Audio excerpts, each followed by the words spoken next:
seccionar una pila enorme de documentos.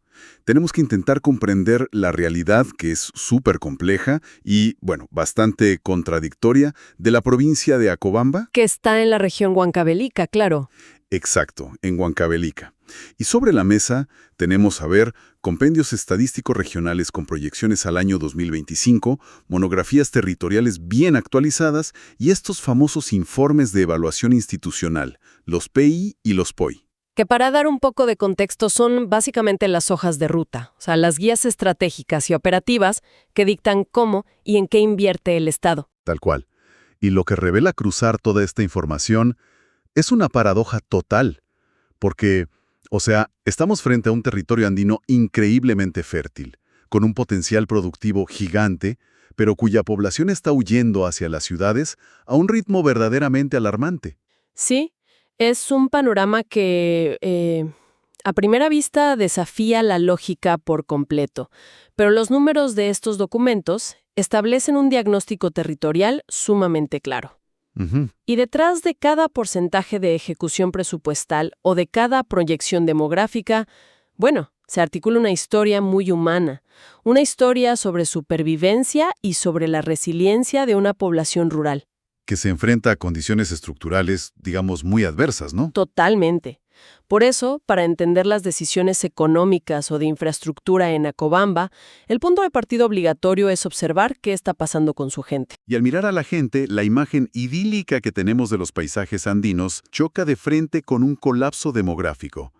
Las cifras son contundentes. Son durísimas, ¿sí? En el año 2007, la provincia de Acobamba contaba con 63.792 habitantes. 10 años después, en el censo de 2017, ese número se desplomó a 38.208. Es una barbaridad. O sea, es una pérdida de más del 40% de la población en apenas una década. Una fuga masiva de capital humano. Y la tendencia no muestra signos de detenerse, ¿eh?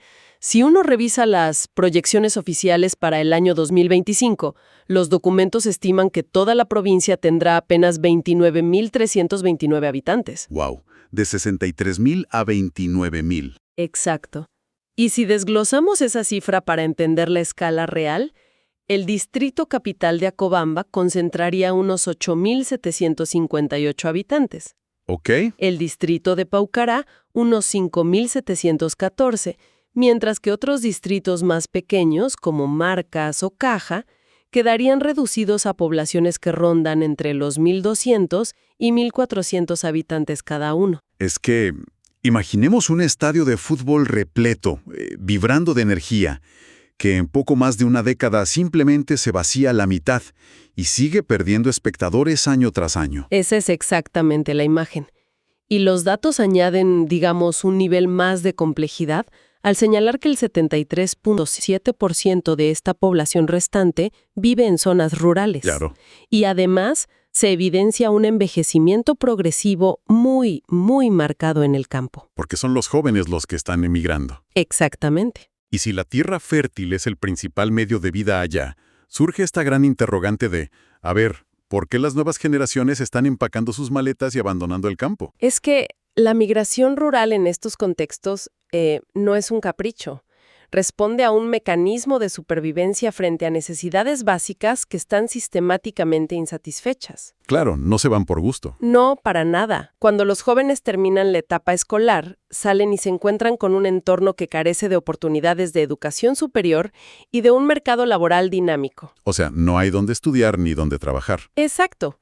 Y al emigrar la población en edad productiva, no solo se pierden manos para trabajar la tierra de forma inmediata, sino que se rompe por completo la transmisión del conocimiento agrícola intergeneracional. Claro, el abuelo ya no le puede enseñar al nieto cómo cultivar. Así es.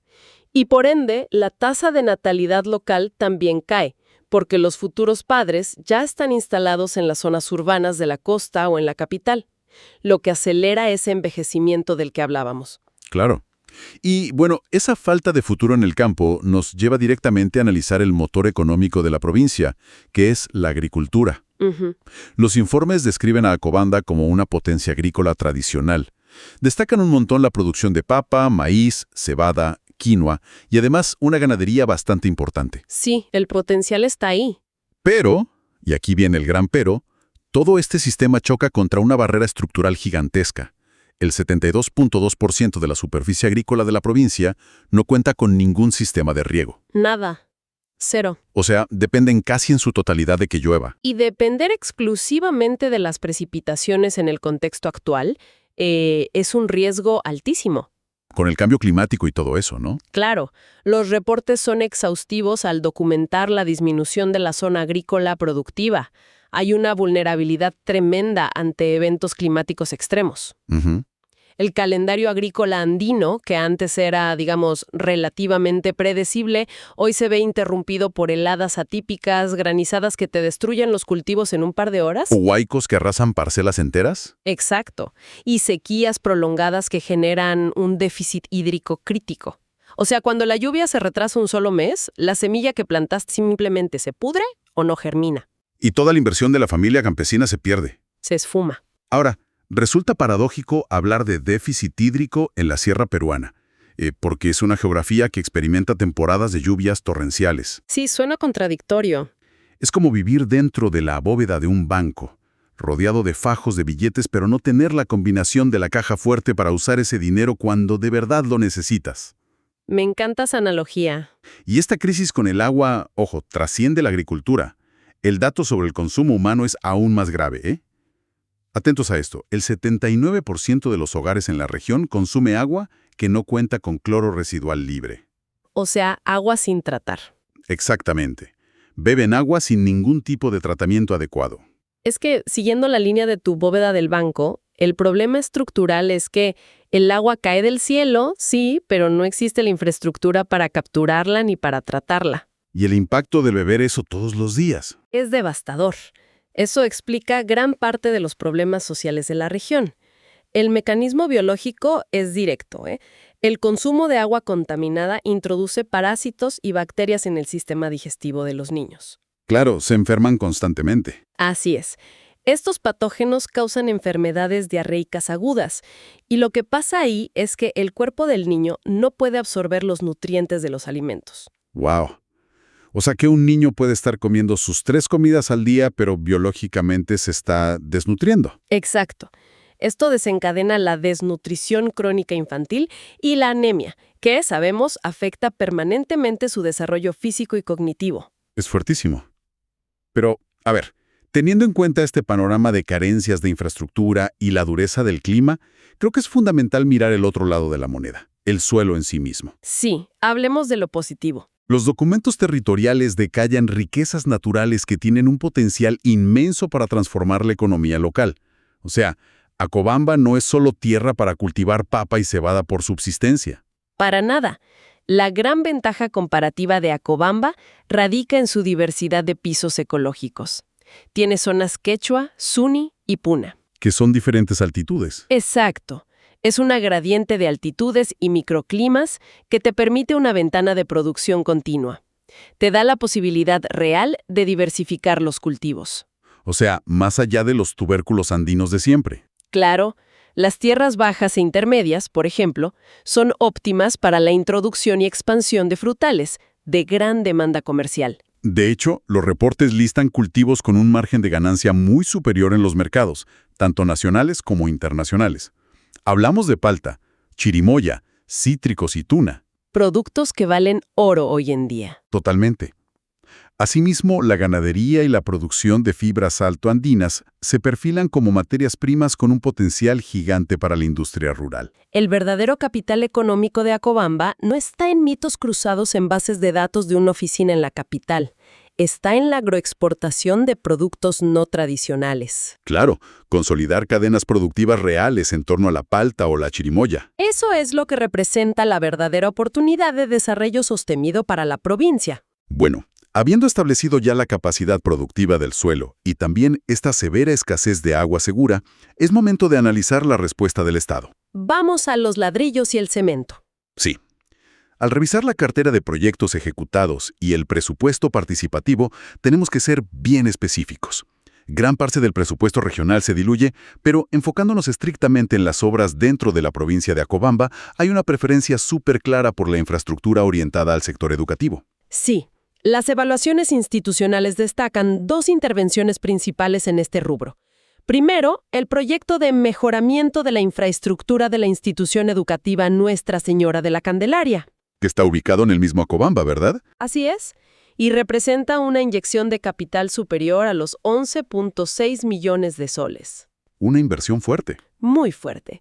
Y en paralelo, se reporta también la inversión en la institución educativa número 125 en el distrito de Paucará, con un presupuesto de más de 6 millones de soles destinado a beneficiar a unos 160 niños en el nivel inicial. Y a ver, aquí me surge una duda y veo una contradicción enorme en la lógica de inversión a largo plazo. A ver, cuéntame. Nadie pondría en duda que la educación es un pilar fundamental, eso está clarísimo. Pero si la información cruzada nos dice que el 79% del agua en los hogares no tiene cloro, estamos hablando de construir colegios con acabados modernos de 11 millones de soles para niños que van a llegar a esas aulas con parásitos o anemia. Es una realidad durísima. Y si la economía local sigue asfixiada porque la agricultura depende 100% de la lluvia y no hay caminos vecinales suficientes, que es algo que los mismos documentos admiten, existe el riesgo inminente de que esas familias terminen migrando a la ciudad el próximo año para buscar cómo comer. Tienes toda la razón. Y el riesgo de crear elefantes blancos es muy, muy real en estos contextos. O sea, colegios vacíos. Exacto. La infraestructura social, llámese colegios, postas médicas, plazas, no puede sostener a una comunidad por sí sola. Requiere casi de manera obligatoria ir de la mano con la infraestructura productiva. ¿Qué sería? Canales de riego tecnificado, centros de acopio y carreteras asfaltadas. O sea, si tú construyes un colegio de primer nivel, hermoso, pero el agricultor pierde el 30% del valor de su cosecha de palta porque el camión salta en una trocha en mal estado y la fruta se magulla. Claro, el producto pierde valor y la economía familiar colapsa. Exactamente. Al final, esos pupitres nuevos corren el gran peligro de quedarse vacíos simplemente porque el entorno no le ofreció viabilidad económica a los padres para quedarse. Es un círculo vicioso, ¿no? Inversión desarticulada y migración constante. Y esto nos obliga a revisar las alternativas. Sí, hay que buscar salidas. Si el diagnóstico nos revela colegios modernos en medio de un campo que, se está vaciando por falta de agua y caminos, ¿cuáles son las soluciones tangibles que proponen estos documentos estratégicos? O sea, ¿cómo se detiene este éxodo silencioso? Afortunadamente, los planes estratégicos institucionales esbozan alternativas muy claras. El eje central que proponen es transitar hacia lo que ellos denominan una agricultura familiar competitiva. Ok, suena bien en papel. Sí, pero para que esa competitividad sea posible en el mundo real, la prioridad absoluta es garantizar la seguridad hídrica regional. El tema del agua otra vez. Siempre. Y esto significa ir más allá de sentarse a esperar a que empiece la temporada de lluvias. Hay que implementar proyectos masivos de riego tecnificado y, algo crucial, técnicas de siembra y cosecha de agua. A ver, la siembra y cosecha de agua suena a un concepto súper clave en todo este contexto. Pero, ¿cómo funciona exactamente ese mecanismo en la práctica para revertir el déficit hídrico? Bueno, no se trata de plantar semillas de agua en la tierra, por supuesto. Claro, claro. Consiste más bien en intervenir la parte alta de las montañas, lo que llamamos las cabeceras de cuenca. Ahí arriba se construyen zanjas de infiltración o pequeños reservorios. O se restauran las famosas cochas tradicionales, ¿verdad? Exacto, las cochas. El objetivo, digamos, mecánico de todo esto es frenar la velocidad con la que el agua de lluvia desciende por la montaña. Al retenerla en estas zonas altas, el agua se filtra lentamente hacia el subsuelo. Ah, y eso recarga la montaña por dentro. Tal cual. Recarga los acuíferos subterráneos, provocando que los manantiales y los puquios que están en las zonas más bajas mantengan un flujo de agua constante durante los meses de sequía. ¡Wow! Es, en palabras sencillas, una recarga artificial del sistema hidrológico natural. Es brillante. Y además de esta gestión del agua, que es vital, veo que los documentos también enfatizan mucho el desarrollo de la agroindustria rural para darle valor agregado a la producción. Sí, ese es el siguiente paso lógico. Usando una analogía un poco más comercial, es el proceso de transformar el campo. Pasar de ser un supermercado de materia prima barata a convertirse en una boutique de productos especializados. Me gusta esa visión. O sea, en lugar de vender tu caja de paltas recién cosechadas al intermediario que te paga el precio más bajo, la comunidad se organiza, instalan una planta procesadora, extraen aceite de palta, lo embotellan y lo exportan. Y el margen de ganancia de ese aceite se queda ahí, en la comunidad. Exacto. Pero para lograr ese gran salto a la agroindustria rural, me imagino que se requiere cerrar una brecha de conocimiento inmensa, ¿no? Definitivamente. Y los documentos reportan avances que, aunque incipientes, son muy positivos. Por ejemplo, existen ya alrededor de 160 productores locales que están recibiendo asistencia técnica gubernamental en este momento. ¡Ah, qué buena noticia! Sí, se les capacitan en estándares de calidad internacional, control de plagas pero sin usar químicos prohibidos y todo el manejo post cosecha. Buenísimo. Pero, y aquí vuelvo a ser un poco aguafiestas, A ver. toda esta capacitación tecnológica y este intento de darle valor agregado va a fracasar estrepitosamente si no se resuelve el problema de la transitabilidad que mencionaste antes. Claro, las carreteras. La diversificación productiva necesita arterias viales eficientes. De lo contrario, tu aceite de palta premium se queda atrapado en la provincia y no llega a ningún mercado. Es que todo está conectado. Y toda esta dinámica de Acobamba nos plantea una reflexión que, la verdad, trasciende por completo los límites de la región de Huancavelica. Totalmente. Porque alguien que nos escucha a cientos de kilómetros, digamos en el centro de una gran urbe costera o en una capital de otro país, podría observar estas estadísticas sobre sistemas de riego y migración andina como algo distante, algo que no le afecta. Pero Acobamba actúa como un microcosmos de un fenómeno que es global. Exacto. Las áreas rurales geográficamente ricas, que históricamente han sido las que producen los alimentos para sostener a las grandes ciudades, se están vaciando. Así es.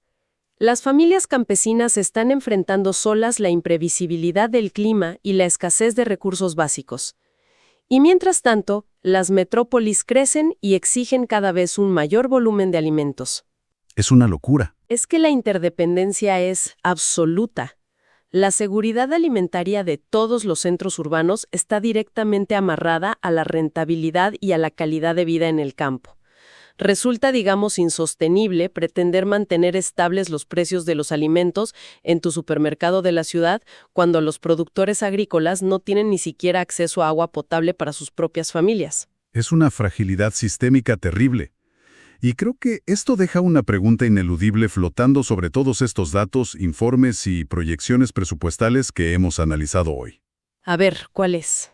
Si estas tendencias matemáticas no se revierten y para el año 2050 territorios fértiles como Acobamba terminan perdiendo a casi toda su población joven en esta búsqueda de supervivencia urbana, ¿quién va a asumir la responsabilidad de cultivar los alimentos que llegarán a nuestras mesas en las próximas décadas? Es la gran pregunta del siglo. Aún estamos a tiempo de implementar políticas integrales que devuelvan la viabilidad económica y la dignidad a la vida en el campo. Hay mucho que reflexionar ahí. Demasiado. Bueno, agradecemos el acompañamiento a quienes nos escucharon en este análisis a fondo. La invitación queda completamente abierta para seguir cuestionando la información, analizando los